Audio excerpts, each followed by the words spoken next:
ಏನಿದು ಶ್ರೇಯಸ್, ಇಷ್ಟೊಂದೆಲ್ಲ ವೇಸ್ಟ್ ಮಾಡಿದ್ಯಲ್ಲ, ದುಡ್ಡೇನ್ ಪುಕ್ಷಣಿಯಾಗಿ ಬರುತ್ತಾ ನಿಂಗೆ? ನೋಡ್ರಿ ಎಷ್ಟೊಂದೆಲ್ಲ ವೇಸ್ಟ್ ಮಾಡಿದಾನೆ. ನನಗೆ ಹೊಟ್ಟೆ ತುಂಬಾಯ್ತು, ಸಾಕು. ಬನ್ರಿ ಇಲ್ಲಿ ನೋಡಿ ಎಷ್ಟೊಂದೆಲ್ಲ ವೇಸ್ಟ್ ಮಾಡಿದಾನೆ. ಕುಡಿಲೆ ಅಲ್ಲ ಶ್ರೇಯಸ್, ಎಷ್ಟನ್ನ ವೇಸ್ಟ್ ಮಾಡಿದ್ಯಾ? ನಿಮ್ ತಾಯಿ ಹೇಳಿದ್ದು ಸರಿನೇ, ದುಡ್ಡು ಎಷ್ಟು ವೇಸ್ಟ್ ಆಗುತ್ತೆ ಅಂತ. ಆದ್ರೆ ದುಡ್ಡು ನಾವು ದುಡಿಯೋದು, ಆದ್ರೆ ಅನ್ನ ನಾವು ಬೆಳೆಯಕ್ಕಾಗತ್ತಾ?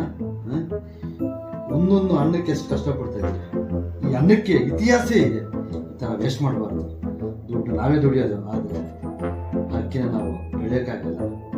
ಈ ತರ waste ಮಾಡಲೇಬಾರ್ದಮ್ಮ. no, no, no, no.